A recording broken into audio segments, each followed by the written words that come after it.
नमस्कार दोस्तों, स्वागत है आप सभी का सुपर ज्ञान 24 चैनल में। दोस्तों, आज की इस वीडियो में बिहार शिक्षक भर्ती बीपीएससी टीआरई थ्री के जीव विज्ञान के जीके जीएस के कुछ महत्वपूर्ण प्रश्नों को लेकर के आया हूं, जो कि 6 to 8 जूनियर टीजीटी, पीजीटी एवं एपीपीसीएस, आरओ, उत्तर प्रदेश पुलिस, एलटीजीआईसी आदि के लिए बहुत ही महत्वपूर्ण है। तो चलिए दोस्तों, वीडियो को शुरू करते हैं। पहला प्रश्न है, निम्नलिखित में कौन पादप हार्मोन है? ऑप्शन ए है साइटोकाइनिन, ऑप्शन बी है एथिलीन, ऑप्शन सी है जिबरेलिन, ऑप्शन डी है एक से अधिक सही है, ऑप्शन ई है इनमें से कोई नहीं। तो इसका राइट आंसर हो जाएगा दोस्तों ऑप्शन डी, जो है एक से अधिक सही है। साइटोकाइनिन भी है, एथिलीन भी है और जिब्रेलिन भी है। ये तीनों जो है पादप हार्मोन के अंतर्गत आते हैं। चलिए आगे बढ़ते हैं अगले प्रश्न पर। प्रश्न नंबर 2 है, मानव हार्मोन इंसुलिन उत्पन्न होता है। मानव हार्मोन इंसुलिन उत्पन्न होता है, किसमें उत्पन्न होता है? ऑप्शन ए है यकृत में, ऑप्शन बी है अग्नाशय में, ऑप्शन सी है गुर्दे में, ऑप्शन डी है एक से अधिक सही है, ऑप्शन ई है इनमें से कोई नहीं। तो इसका राइट आंसर हो जाएगा दोस्तों ऑप्शन बी, अग्नाशय में। मानव में इंसुलिन हार्मोन जो है वो अग्नाशय में उत्पन्न होता है। चलिए आगे बढ़ते हैं। अगला प्रश्न है प्रश्न नंबर 3, निम्नलिखित में इंसुलिन प्राप्त होता है आलू की जड़ों से। ऑप्शन बी है डहेलिया की जड़ों से, ऑप्शन सी है अदरक के प्रकंद से, ऑप्शन डी है एक से अधिक सही है, ऑप्शन ई है इनमें से कोई नहीं। इसका करेक्ट आंसर हो जाएगा दोस्तों ऑप्शन बी, डहेलिया की जड़ों से जो है इंसुलिन प्राप्त होता है। ऑप्शन बी सही हो जाएगा। चलिए आगे बढ़ते हैं। अगला प्रश्न है, मां और शिशु के बीच गले लगना या चूमना निम्न हार्मोनों में किसके मोचन को प्रेरित करता है? ऑप्शन ए है इंसुलिन को, ऑप्शन बी है ऑक्सीटोसिन को, ऑप्शन सी है एस्ट्रोजन को, ऑप्शन डी है एक से अधिक सही है, ऑप्शन ए है इनमें से कोई नहीं। तो इसका राइट आंसर हो जाएगा दोस्तों ऑप्शन बी, ऑक्सीटोसिन को। मां शिशु के बीच गले लगना जो है चूमना, वो हार्मोन रिसा होता है ऑक्सीटोसिन, जिससे मां को जो है मिल्क दूध जो है स्राव होता है। चलिए आगे बढ़ते हैं।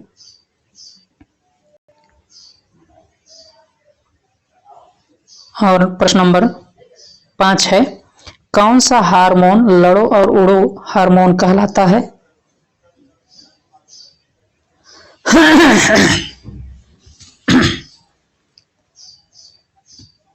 है इंसुलिन, ऑप्शन बी है एस्ट्रोजन, ऑप्शन सी है एड्रेनालिन, ऑप्शन डी है एक से अधिक सही है, ऑप्शन ई है इनमें से कोई नहीं। तो इसका करेक्ट आंसर हो जाएगा दोस्तों ऑप्शन सी, एड्रेनालिन जो है ये लड़ो और उड़ो हार्मोन के नाम से जाना जाता है। चलिए आगे बढ़ते हैं। अगला प्रश्न है, मानव शरीर में सबसे बड़ी ग्रंथि कौन सी होती है?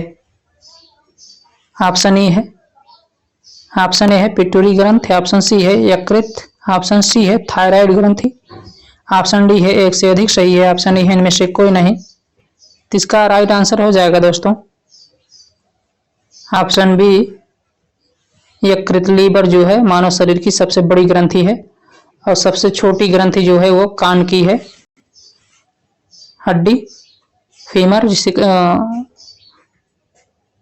जो है सबसे बड़ी ग्रंथि जो है वो जांघ की होती है, हड्डी, हाँ हड्डी होती है जिसे फीमर कहा जाता है। चलिए आगे बढ़ते हैं। अगला प्रश्न है प्रश्न नंबर 7, यकृत एवं मांसपेशियों में ऊर्जा जमा होती है। ऑप्शन ए है कार्बोहाइड्रेट के रूप में, ऑप्शन बी है वसा के रूप में, ऑप्शन सी है ग्लूकोजन के रूप में, ऑप्शन डी है एक से अधिक सही है, ऑप्शन ई इनमें से कोई नहीं। तो इसका राइट आंसर हो जाएगा दोस्तों ग्लाइकोजन के रूप में जो है मानव शरीर में मांसपेशियों में ऊर्जा जमा होती है। यकृत एवं मांसपेशियों में ग्लाइकोजन के रूप में ऊर्जा जमा होती है। चलिए आगे बढ़ते हैं अगले प्रश्न पर। प्रश्न नंबर 8 है, कच्चे फल को कृत्रिम ढंग से पकाने के लिए किस गैस का प्रयोग किया जाता है?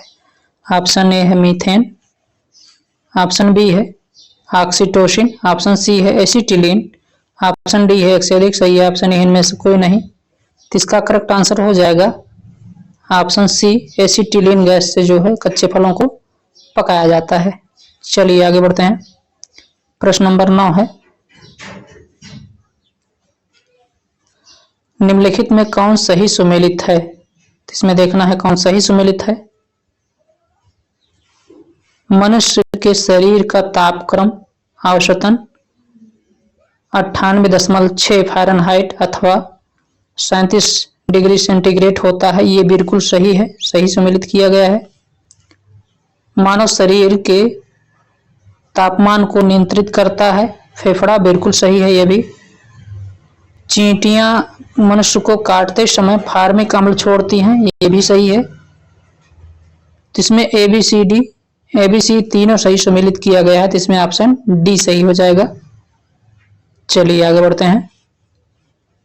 प्रश्न नंबर 10 है, नवजात शिशु को ट्रिपल एंटीजन वैक्सीन किन रोगों से प्रतिरक्षित करने के लिए लगाई जाती है? तो नवजात शिशु को ट्रिपल एंटीजन वैक्सीन जो है, triple antigen vaccine option A है डिप्थीरिया से, ऑप्शन बी है काली खांसी कुकुर खांसी से, ऑप्शन सी है टिटनस से, ऑप्शन डी है एक से अधिक। सही है, तो इसका राइट आंसर हो जाएगा दोस्तों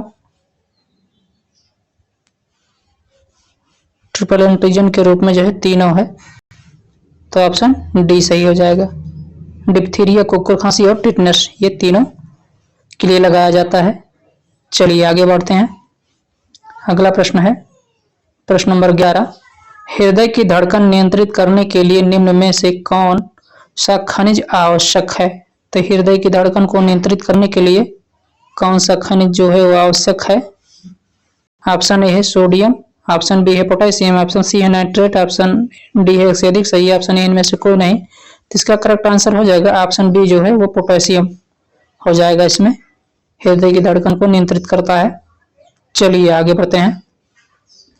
प्रश्न नंबर 12 है, रक्त कैंसर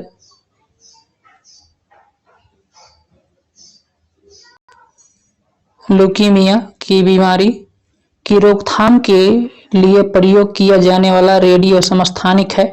ऑप्शन ए है आर्सेनिक, ऑप्शन बी है गोल्ड 98, ऑप्शन सी है फास्फोरस 32 एवं कोबाल्ट 60, ऑप्शन डी है एक से अधिक। सही है ऑप्शन ए इनमें से कोई नहीं। तो इसका राइट आंसर हो जाएगा दोस्तों ऑप्शन सी इसमें सही हो जाएगा।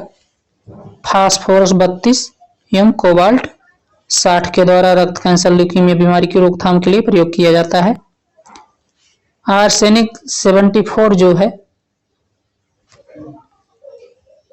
ये रेडियोधर्मी समस्थानिक से ट्यूमर की पहचान की जाती है। 74 से ट्यूमर की पहचान की जाती है। और गोल्ड 98 से जो है ये रेटिना दोषों का उपचार किया जाता है। रेटिना दोषों का उपचार किया जाता है गोल्ड 98 से। चलिए आगे बढ़ते हैं नेक्स्ट क्वेश्चन पे। प्रश्न नंबर 13 है, हीमोफीलिया एक आनुवांशिक विकार है जो कि उत्पन्न करता है। ऑप्शन ए है WBC में कमी, ऑप्शन सी है हीमोग्लोबिन स्तर में कमी, ऑप्शन सी है रक्त का स्कंदन न होना, ऑप्शन डी है एक से अधिक। सही है ऑप्शन ए इनमें से कोई नहीं। तो इसका राइट आंसर हो जाएगा दोस्तों ऑप्शन सी रक्त का स्कंदन न होना जो है हीमोफीलिया एक आनुवांशिक विकार है, इसमें रक्त का स्कंदन नहीं होता है। रुधिर में कुछ प्रोटीन की कमी के कारण जो है थक्का नहीं जमता, जिसके कारण रक्त का स्कंदन नहीं हो पाता है। चलिए आगे बढ़ते हैं अगले प्रश्न पर। प्रश्न नंबर 14 है, निम्नलिखित में कौन सही सुमेलित है? इसमें देखना है कौन सही सुमेलित है। पोलियो वायरस शरीर में प्रवेश करता है दूषित जल तथा भोजन से। बिल्कुल सही है ये तो बिल्कुल सही है। पोलियो का टीका तैयार किया था जॉन साल्क ने। बिल्कुल सही है ये भी। मनुष्य का मस्तिष्क प्रभावित होता है अल्जाइमर नामक रोग से। ये भी सही है। अगला देखते हैं। एक से अधिक सही है, इनमें से कोई नहीं, तो ऑप्शन डी इसका सही हो जाएगा। उपरोक्त जो है तीनों सही है, ऑप्शन डी सही हो जाएगा। चलिए आगे बढ़ते हैं। प्रश्न नंबर 15 है, हेपेटाइटिस बी रोग से मनुष्य के शरीर का सीधा प्रभावित होने वाला अंग है। ऑप्शन ए है फेफड़ा, ऑप्शन बी है या लीवर, ऑप्शन सी है हृदय, ऑप्शन डी है एक से अधिक सही है, ऑप्शन इनमें से कोई नहीं। तो इसका राइट आंसर हो जाएगा ऑप्शन बी, यकृत लीवर जो है हेपेटाइटिस बी रोग से मनुष्य के शरीर का सीधा प्रभावित होने वाला अंग है। चलिए आगे बढ़ते हैं। प्रश्न नंबर 16 है, निम्नलिखित में कौन सही सुमेलित है? इसमें देखना है कौन सही सुमेलित किया गया है।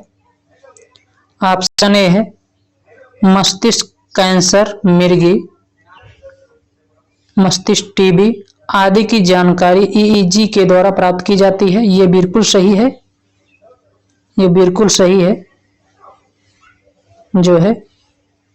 और मिनी माता रोग शरीर में पारा की अधिकता के कारण होता है। ये भी सही है। मनुष्य में इंसुलिन की कमी से मधुमेह रोग होता है। ये भी सही है, मधुमेह रोग होता है। और एक से अधिक सही इनमें से कोई नहीं। इसका राइट आंसर डी हो जाएगा जो है एक से अधिक सही है। तो इसमें तीनों सही है, एबीसी तीनों सही है, एबीसी तीनों सही है इसमें। और पानी में नाइट्रेट की कमी से जो है अधिकता से, पानी में नाइट्रेट की अधिकता से जो है ब्लू बेबी रोग जो है, blue baby syndrome, blue baby syndrome नामक रोग जो है बच्चों में पाया जाता है। ये पानी में नाइट्रेट की अधिकता के कारण। तो इसको भी आप लोग नोट डाउन कर लीजिएगा। बाकी एबीसी तीनों सही सम्मिलित किया गया है, तो इसमें ऑप्शन डी सही हो जाएगा। चलिए आगे बढ़ते हैं अगले प्रश्न पर। प्रश्न नंबर 17 है, दृष्टि दोष मायोपिया वाला व्यक्ति देख सकता है। ऑप्शन ए है दूर स्थित वस्तु को स्पष्ट रूप से, ऑप्शन बी है नजदीक स्थित वस्तु को स्पष्ट रूप से, ऑप्शन सी है नजदीक एवं दूर स्थित वस्तुओं को स्पष्ट रूप से, ऑप्शन डी है एक से अधिक सही है, ऑप्शन ई है इनमें से कोई नहीं। तो इसका राइट आंसर हो जाएगा बी, नजदीक स्थित वस्तु को स्पष्ट रूप से। तो मायोपिया जो है ये नेत्र संबंधी रोग है। चलिए आगे बढ़ते हैं अगले प्रश्न पर। और प्रश्न नंबर 18 है, दूरदृष्टि दोष व्यक्ति को कठिनाई होती है। ऑप्शन ए है दूर की वस्तु स्पष्ट देखने में, ऑप्शन बी है पास की वस्तु स्पष्ट देखने में, ऑप्शन सी है दूर एवं पास दोनों की वस्तु स्पष्ट देखने में, ऑप्शन डी है एक से अधिक सही है, ऑप्शन ई इनमें से कोई नहीं। तो इसका राइट आंसर हो जाएगा ऑप्शन बी, पास की वस्तु जो है स्पष्ट देखने में कठिनाई होती है, ऑप्शन बी सही हो जाएगा। चलिए आगे बढ़ते हैं। अगला प्रश्न है प्रश्न नंबर 19, निम्नलिखित में से किस रोग को एंटीबायोटिक्स द्वारा ठीक नहीं किया जा सकता। ऑप्शन ए है कुष्ठ रोग को, ऑप्शन बी है टिटनस को, ऑप्शन सी है मिसल्स खसरा को, ऑप्शन डी है एक से अधिक सही है, ऑप्शन ई इनमें से कोई नहीं। तो इसका राइट आंसर हो जाएगा ऑप्शन सी, मिसल्स खसरा को जो है एंटीबायोटिक द्वारा ठीक नहीं किया जा सकता। बाकी सभी टिटनस, कुष्ठ रोग ये सभी होते हैं। चलिए आगे बढ़ते हैं अगले प्रश्न पर। निम्नलिखित में कौन सही सुमेलित नहीं है। ऑप्शन ए है टाइफाइड तथा कॉलरा। टाइफाइड तथा कॉलरा, इसको कॉलरा कर लीजिएगा, कॉलरा। विशिष्ट उदाहरण है जल जनित रोगों का, जल जनित रोगों का टाइफाइड तथा कॉलरा विशिष्ट उदाहरण है जल जनित रोगों के, बिल्कुल सही है। ऑप्शन बी है बीसीजी का टीका तपेदिक रजच्छमा यानी टीबी से बचाव के लिए शिशु के जन्म के तुरंत बाद लगाया जाता है, बिल्कुल सही है ये भी। और कैंसर के नियंत्रण के लिए इंटरफेरॉन का प्रयोग किया जाता है, यह भी बिल्कुल सही है। कुष्ठ रोग जीवाणुओं द्वारा उत्पन्न किया जाता है, बिल्कुल सही है। ऑप्शन डी है गठिया रोग यूरिक एसिड घट जाने के कारण होता है, तो यही नहीं है, ऑप्शन ई सही हो जाएगा। कुष्ठ रोग जो है यूरिक एसिड घट जाने के नहीं बल्कि बढ़ जाने के कारण होता है। कुष्ठ रोग जो है बढ़ जाने के कारण, गठिया रोग जो है यूरिक एसिड बढ़ जाने के कारण हो जाता है। चलिए, तो ऑप्शन ई सही हो जाएगा। आगे चलते हैं। प्रश्न नंबर 21 है, मनुष्य में एफ्लाटॉक्सिन खाद्य विषाक्तता द्वारा सामान्यतः कौन सा अंग प्रभावित होता है? ऑप्शन ए है फेफड़ा, ऑप्शन बी है यकृत लीवर, ऑप्शन सी है हृदय, ऑप्शन डी है एक से अधिक सही है, ऑप्शन ई है इनमें से कोई नहीं। तो इसका राइट आंसर हो जाएगा ऑप्शन बी, यकृत लीवर जो है मनुष्य में एफ्लाटॉक्सिन खाद्य विषाक्तता द्वारा सामान्यतः प्रभावित होने वाला अंग है। चलिए आगे बढ़ते हैं अगले प्रश्न पर। प्रश्न नंबर 22 है,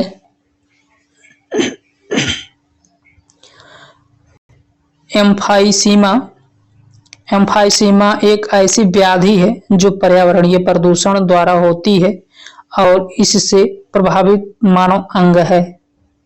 तो एम्फाइसीमा से प्रभावित अंग क्या है? ऑप्शन ए है मस्तिष्क, ऑप्शन बी है यकृत, ऑप्शन सी है फुफ्फुस फेफड़ा, ऑप्शन डी है एक से अधिक सही है, ऑप्शन ई है इनमें से कोई नहीं।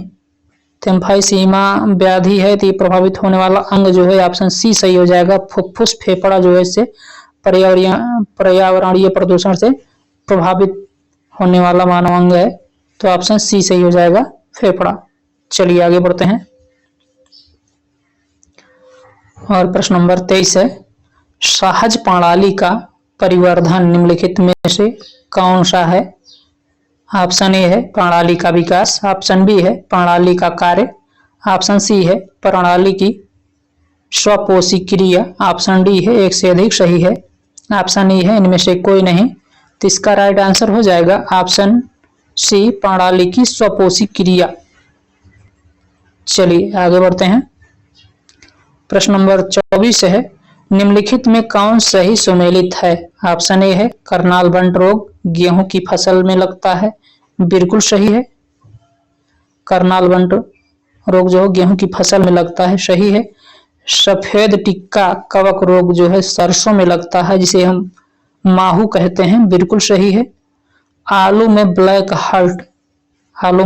ब्लैक हार्ट ऑक्सीजन की कमी से होता है, जब इसको स्टोर में जो है कोल्ड स्टोर में इसको रखा जाता है तो ऑक्सीजन की कमी से जो है आलू में ब्लैक हार्ट रोग लग जाता है, जिससे आलू खराब हो जाती है, ये भी बिल्कुल सही है। उकठा रोग चना मटर में लगता है, ये भी बिल्कुल सही है। तो इसमें उपरोक्त सभी ए बी सी डी चारों सही है, तो इसका राइट आंसर ई हो जाएगा, उपरोक्त सभी सही है। चलिए आगे बढ़ते हैं अगले प्रश्न पर। प्रश्न नंबर 25 है, लैंगिक जनन से आनुवंशिक विचरण कैसे होता है? ऑप्शन ए है जीन के सम्मिश्रण ब्लीडिंग से, ऑप्शन बी है क्रोमोसोम से, यहाँ जोम हो गया है, क्रोमोसोम में बदलाव से, ऑप्शन सी है जीन के सम्मिश्रण से, ऑप्शन डी है एक से अधिक सही है, ऑप्शन ए इनमें से कोई नहीं। तो इसमें जो है इसमें जीन के सम्मिश्रण ब्लीडिंग ये भी सही है, क्रोमोसोम में बदलाव से ये भी सही है। और जीन के सम्मिश्रण सफलिंग, ये भी सही है, तो इसमें डी सही हो जाएगा, उपरोक्त सभी सही है। चलिए आगे बढ़ते हैं अगले प्रश्न पर। प्रश्न नंबर 26 है, गोल्डन चावल एक प्रचुरतम स्रोत है। तो गोल्डन चावल में क्या पाया जाता है? ऑप्शन ए है vitamin A, option B vitamin C, option C है विटामिन डी, ऑप्शन डी है विटामिन के, ऑप्शन ए इनमें से कोई नहीं। इसका राइट आंसर हो जाएगा ऑप्शन ए, विटामिन ए पाया जाता है गोल्डन चावल में। ये उन स्थानों पर है जहां जो है इसकी कमी पाई जाती है, वहां इसकी खेती की जाती है, तो इसमें विटामिन ए पाया जाता है। बाकी विटामिन सी स्कर्वी रोग, विटामिन सी की कमी से स्कर्वी रोग होता है, विटामिन डी की कमी से जो है रिकेटस सूखा रोग हो जाता है, और विटामिन के की कमी से जो है वो मनुष्य में थक्का नहीं बनता है, ब्लड में रिसाव होने लगता है। तो विटामिन के तो इसको भी आप लोग नोट डाउन कर लीजिएगा। विटामिन सी की कमी से स्कर्वी रोग, इसका जो है नींबू, जैसे नींबू का सेवन करिए, नींबू, संतरा, आंवला, इन सब के सेवन से जो है स्कर्वी रोग जो है नहीं होता है। विटामिन डी, विटामिन डी में हड्डी कमजोर हो जाती है, रिकेटस हो जाता है, सूखा रोग हो जाता है। चलिए आगे बढ़ते हैं नेक्स्ट क्वेश्चन पे। प्रश्न नंबर 27 है, शिशु का पितृत्व स्थापित करने के लिए निम्नलिखित में से किस एक तकनीक का प्रयोग किया जा सकता है? पितृत्व जो है, पितृत्व स्थापित करने के लिए किस तकनीक का प्रयोग किया जाता है? ऑप्शन है प्रोटीन विश्लेषण, ऑप्शन बी है डीएनए का मात्रात्मक विश्लेषण, ऑप्शन डी है डीएनए फिंगरप्रिंटिंग, ऑप्शन डी है एक से अधिक सही है। तो इसका राइट आंसर हो जाएगा ऑप्शन सी, डीएनए डीएनए जो है फिंगरप्रिंट से जो है पता चल जाता है कि पिता कौन है। चलिए आगे बढ़ते हैं। और इसका मुख्यालय जो है वो हैदराबाद में है। डीएनए फिंगरप्रिंटिंग का जो है मुख्यालय ये हैदराबाद में है। चलिए आगे बढ़ते हैं नेक्स्ट क्वेश्चन पे। प्रश्न नंबर 28 है, डॉक्टरों द्वारा मरीजों के उदर के अंदर का परीक्षण एंडोस्कोप द्वारा किया जाता है, जो कि निम्न में से किस सिद्धांत पर कार्य करता है?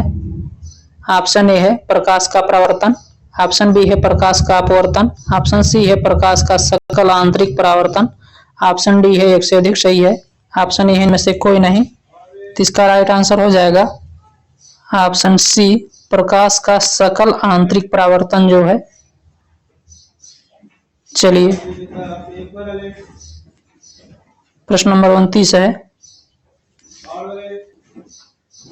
मायोग्लोबिन में कौन सी धातु होती है? ऑप्शन ए है तांबा, ऑप्शन बी है चांदी, ऑप्शन सी है लोहा, ऑप्शन डी है एक से अधिक सही है, ऑप्शन ए इनमें से कोई नहीं। इसका राइट आंसर हो जाएगा ऑप्शन सी, लोहा जो है मायोग्लोबिन धातु में पाया जाता है। चलिए आगे बढ़ते हैं अगले प्रश्न पर। प्रश्न नंबर 30 है,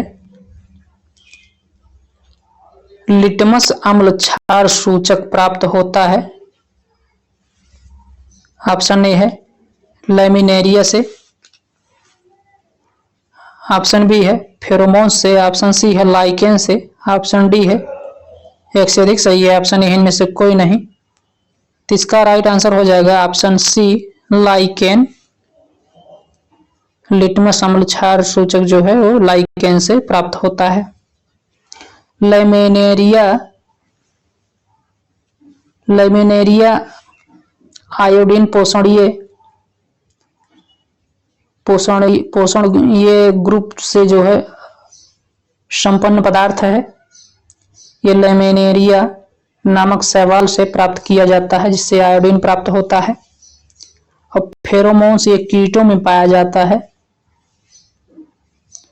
फेरोमोन्स कीटों में पाया जाता है, कीटों द्वारा उत्सर्जित किया जाता है। यह एक रसायन जो है जो विपरीत लिंगी कीटों को आकर्षित करने के लिए करते हैं। तो उससे पता लगा लेते हैं, उसी के गंध से जो आजकल मच्छर भी होते हैं, इसी फेरोमोन्स की वजह से जो है मनुष्य को काटते हैं, उनको पता चल जाता है कि हाँ मनुष्य रहते हैं। चलिए आगे बढ़ते हैं। प्रश्न नंबर 31 है, निम्नलिखित में कौन सही सुमेलित है? ऑप्शन ए है त्वचा कैंसर पराबैंगनी प्रकाश से होता है। ऑप्शन बी है वैश्विक तापन कार्बन डाइऑक्साइड से संबंधित है। ऑप्शन सी है ओजोन क्षेत्र क्लोरोफ्लोरोकार्बन के उत्सर्जन से के कारण होता है। ऑप्शन डी है एक से अधिक सही है। ऑप्शन ए इनमें से कोई नहीं। तो इसका राइट आंसर हो जाएगा दोस्तों ऑप्शन डी एक से अधिक सही है। इसमें त्वचा कैंसर पराबैंगनी प्रकाश से होता है, बिल्कुल सही है। वैश्विक तापन कार्बन डाइऑक्साइड से संबंधित है, ये भी सही है। ओजोन छिद्र जो है क्लोरोफ्लोरोकार्बन के उत्सर्जन के कारण होता है, यह भी सही है। तो इसका राइट आंसर डी हो जाएगा। चलिए आगे बढ़ते हैं अगले प्रश्न पर। प्रश्न नंबर 30 है, निम्नलिखित में कौन सही सुमेलित नहीं है? तो इसमें देखना है कौन सही सुमेलित नहीं है। कैल्शियम सल्फेट हड्डियों में उपस्थिति यौगिक है, बिल्कुल सही है। ये हड्डियों में उपस्थित यौगिक है, बिल्कुल सही है। एथिलीन फलों को पकाया जाता है एथिलीन से, बिल्कुल सही है। और एसिटिक एसिड सिरका में उपस्थित होता है, यह भी बिल्कुल सही है। ब्यूटेरिक अम्ल जो है मक्खन में पाया जाता है, यह भी सही है बिल्कुल। ब्यूटेरिक अम्ल जो है मक्खन में पाया जाता है। कार्बोनिक अम्ल जो है दूध में पाया जाता है, तो यही सही नहीं है दोस्तों। कार्बोनिक अम्ल जो है ये पाया जाता है वाटर सोडा में पाया जाता है कार्बोनिक अम्ल। ऑप्शन ई हो जाएगा। चलिए आगे बढ़ते हैं। प्रश्न नंबर 33 है, सबसे छोटा जीव जो स्वयं विकास एवं प्रजनन करने में समर्थ है। ऑप्शन ए है जीवाणु। ऑप्शन बी है बैक्टीरियोफेज। ऑप्शन सी है माइकोप्लाज्मा। ऑप्शन डी है एक से अधिक सही है। ऑप्शन ए इनमें से कोई नहीं। तो इसका राइट आंसर हो जाएगा ऑप्शन सी माइकोप्लाज्मा। ये सबसे छोटा जीव है जो स्वयं विकास एवं प्रजनन करने में समर्थ है। चलिए आगे बढ़ते हैं। प्रश्न नंबर 34 है, निम्नलिखित में कौन सही सुमेलित है? इसमें देखना है कौन सही सुमेलित किया गया है। ईएमजी से मांसपेशी की जांच होती है, बिल्कुल सही है। ईएमजी से मांसपेशी की जांच होती है, बिल्कुल सही है।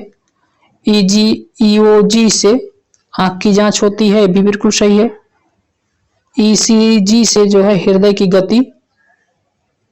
की जांच की जाती है, भी बिल्कुल सही है। ईईजी से मस्तिष्क ब्रेन नसों की जांच की जाती है, जिसे न्यूरोलॉजी कहते हैं, की जांच की जाती है, ये भी बिल्कुल सही है। और इसमें सभी सही है उपरोक्त। ई इसमें सही हो जाएगा, इसमें ई हो जाएगा, सभी सही की सम्मिलित है।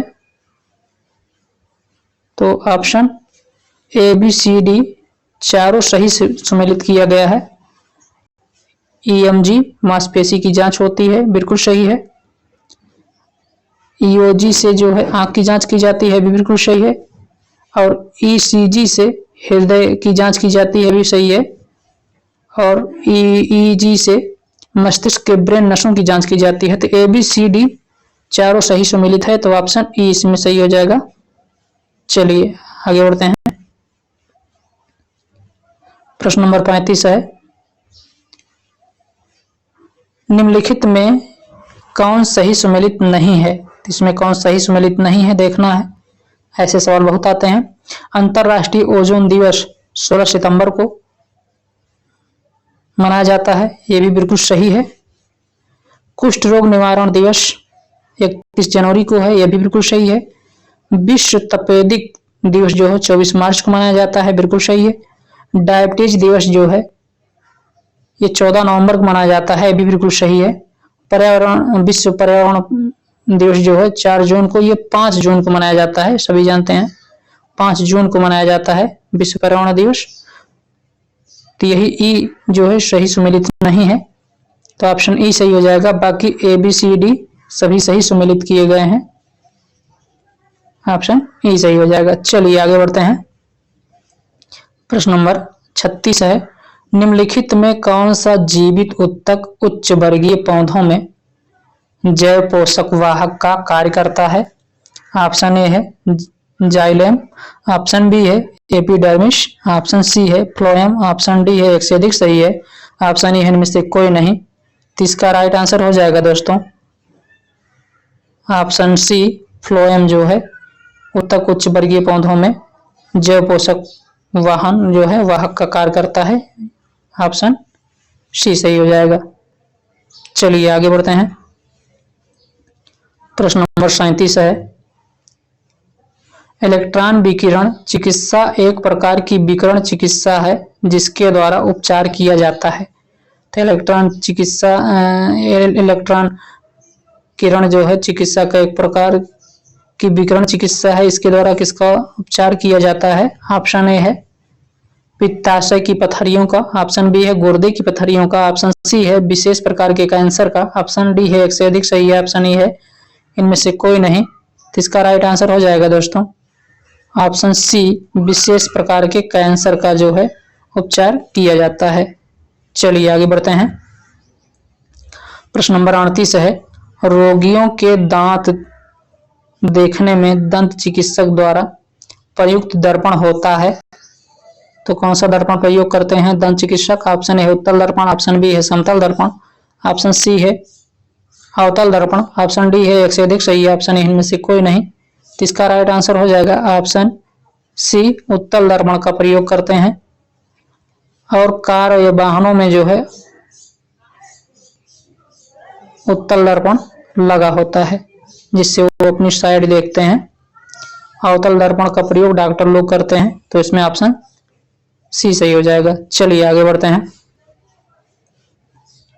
प्रश्न नंबर 39 है, निम्नलिखित में कौन सही सुमेलित नहीं है? इसमें देखना है कौन सही सुमेलित नहीं है। ऑप्शन ए है कार्डियोलॉजिस्ट हृदय रोग विशेषज्ञ होता है, बिल्कुल सही है। नेफ्रोलॉजिस्ट गुर्दा संबंधी रोगों का विशेषज्ञ होता है, भी बिल्कुल सही है। आगे बढ़ते हैं। और यूरोलॉजिस्ट जो है मूत्र नलिका संबंधी विशेषज्ञ होता है, भी बिल्कुल सही है। अकुलिस्ट नेत्र रोग विशेषज्ञ होता है, भी बिल्कुल सही है। और न्यूरोलॉजिस्ट पेट रोग विशेषज्ञ होता है, पेट रोग विशेषज्ञ नहीं है, ब्रेन मस्तिष्क रोग विशेषज्ञ होता है, ब्रेन से संबंधित। न्यूरोलॉजिस्ट जो है नसों का विशेषज्ञ होता है, तो ब्रेन संबंधी विशेषज्ञ होता है। तो ऑप्शन ई इसमें सही हो जाएगा, यही सही सुमेलित नहीं किया गया है। चलिए आगे बढ़ते हैं। प्रश्न नंबर 40 है, पौधों में भ्रूण किस में मिलता है? ऑप्शन ए है फूल में, ऑप्शन बी है कली में, है काली हो गया है, कली में,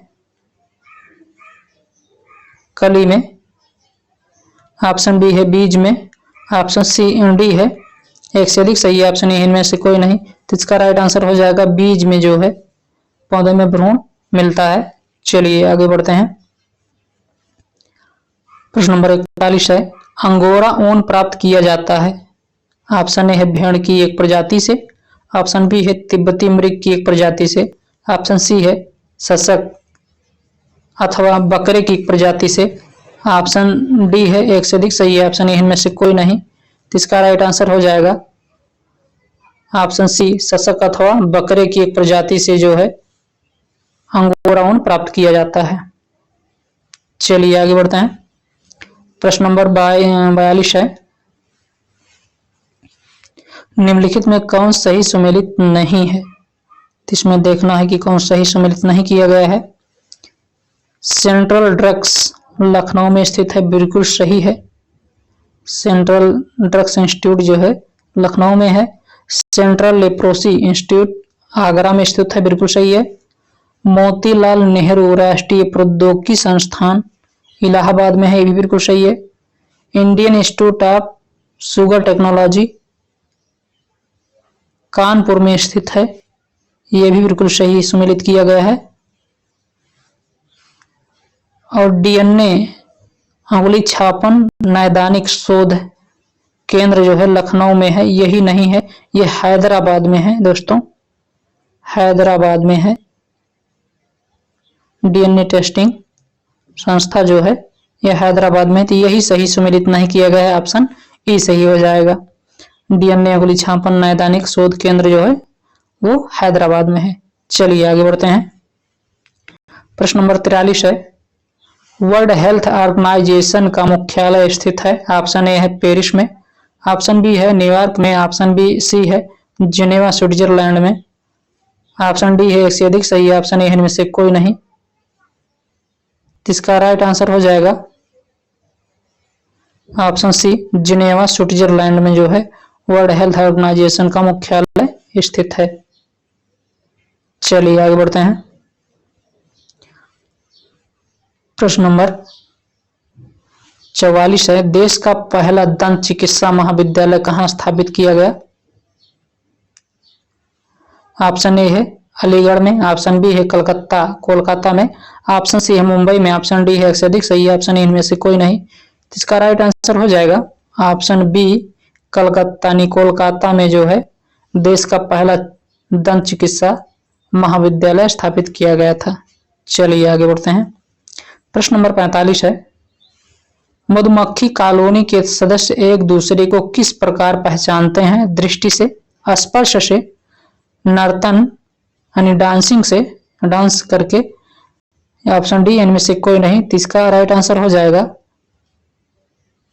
इसका राइट आंसर हो जाएगा ऑप्शन सी नर्तन, डांस से जो है पहचानते हैं मधुमक्खी कॉलोनी के सदस्य एक दूसरे को। चलिए आगे बढ़ते हैं।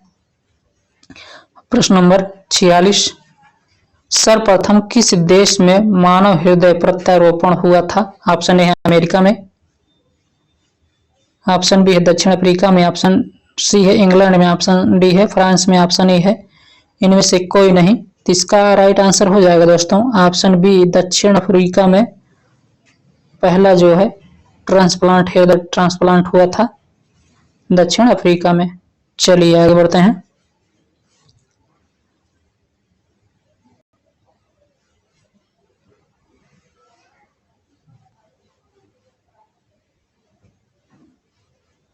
प्रश्न नंबर 47 है, नेत्रदान में दाता की आंख के किस हिस्से को प्रतिरोपित ट्रांसप्लांट किया जाता है।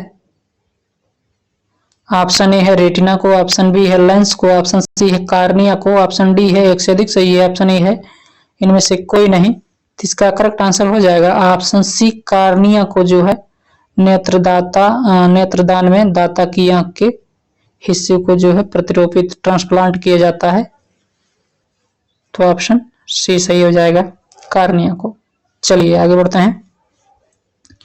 प्रश्न नंबर 48 है, निम्नलिखित में से कौन विश्व का सबसे बड़ा पुष्प है। ऑप्शन ए है गिलोरी लिली, सूरजमुखी, रफलेसिया,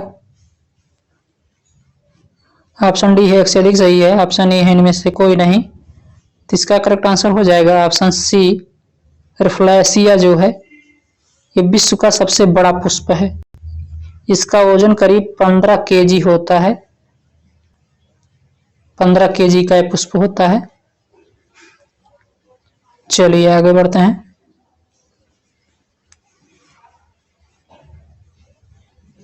प्रश्न नंबर और सूरजमुखी एक ऐसा पौधा है, सूरजमुखी एक ऐसा पौधा है जिसमें सबसे कम जो है फैट पाया जाता है, सबसे कम फैट पाया जाता है, जो हार्ट रोगियों के लिए, हृदय रोगियों के लिए बहुत ही लाभदायक होता है। चलिए आगे बढ़ते हैं। प्रश्न नंबर 49 है, जीवाणु की खोज किसने की थी। ऑप्शन ए है फ्लेमिंग, ऑप्शन बी है ल्यूवेनहुक ने, ऑप्शन सी है जेम्स वाट ने, ऑप्शन डी है एक से अधिक सही है, ऑप्शन ई है इनमें से कोई नहीं। तो इसका राइट आंसर हो जाएगा ऑप्शन बी, ल्यूवेनहुक ने जो है जीवाणु की खोज की थी। और फ्लेमिंग तो जो आप जानते हैं, फ्लेमिंग के दाएं हाथ का बाएं हाथ का नियम। चलिए आगे बढ़ते हैं। प्रश्न नंबर 50 है, निम्नलिखित में कौन सही सुमेलित नहीं है? इसमें देखना है कि कौन सही सुमेलित नहीं किया गया है। हरित क्रांति खाद्यान्न से संबंधित है, बिल्कुल सही है ये। श्वेत क्रांति दुग्ध उत्पादन से है, ये भी बिल्कुल सही है। पीत क्रांति जो है तिलहन उत्पादन से संबंधित है, ये भी बिल्कुल सही है। और नीली क्रांति जो है मत्स्य पालन से संबंधित है, ये भी बिल्कुल सही है। ऑप्शन ई, रजत क्रांति झींगा मछली से, ये झींगा मछली से नहीं, ये अंडा जो है एग से संबंधित है, अंडा उत्पादन से, अंडा उत्पादन से है। तो ऑप्शन ई सही हो जाएगा, रजत क्रांति। बाकी ए बी सी डी सभी सुमेलित सही किए गए हैं। हरित क्रांति के जनक भारत में जो है स्वामीनाथन को, और विश्व में भोजन जो है स्वामीनाथन जी को माना जाता है, और विश्व में बुर्गीज कुरियन को माना जाता है। चलिए दोस्तों आगे बढ़ते हैं नेक्स्ट पे। तो ये कुल 50 क्वेश्चन थे दोस्तों। वीडियो अगर अच्छी लगी हो तो वीडियो को लाइक करें और चैनल को सब्सक्राइब करें और बेल आइकन की घंटी को क्लिक करना ना भूलें, ताकि जो भी मैं वीडियो डालूं उसका नोटिफिकेशन सबसे पहले आपको मिले। दोस्तों आप लोग वीडियो को लाइक नहीं करते हैं तो प्लीज़ वीडियो को लाइक करें और अधिक से अधिक संख्या में जो है हमसे जुड़ें सुपर ज्ञान 24 चैनल से, जिससे आपको अधिक से अधिक लाभ मिल सके। दोस्तों इसका जीव विज्ञान का पार्ट 1 और पार्ट 2 भी डाला हूं, तो आप जा करके अगर आप कहेंगे तो मैं इसकी PDF भी प्रोवाइड करवा दूंगा। और ये पार्ट 1 पार्ट 2 है, तो इस वीडियो के जो है प्लेलिस्ट में जा करके आप उसको डिस्क्रिप्शन में उसको आप देख सकते हैं। तो बहुत बहुत धन्यवाद दोस्तों, मिलते हैं अगले वीडियो में नए टॉपिक के साथ। जय हिंद।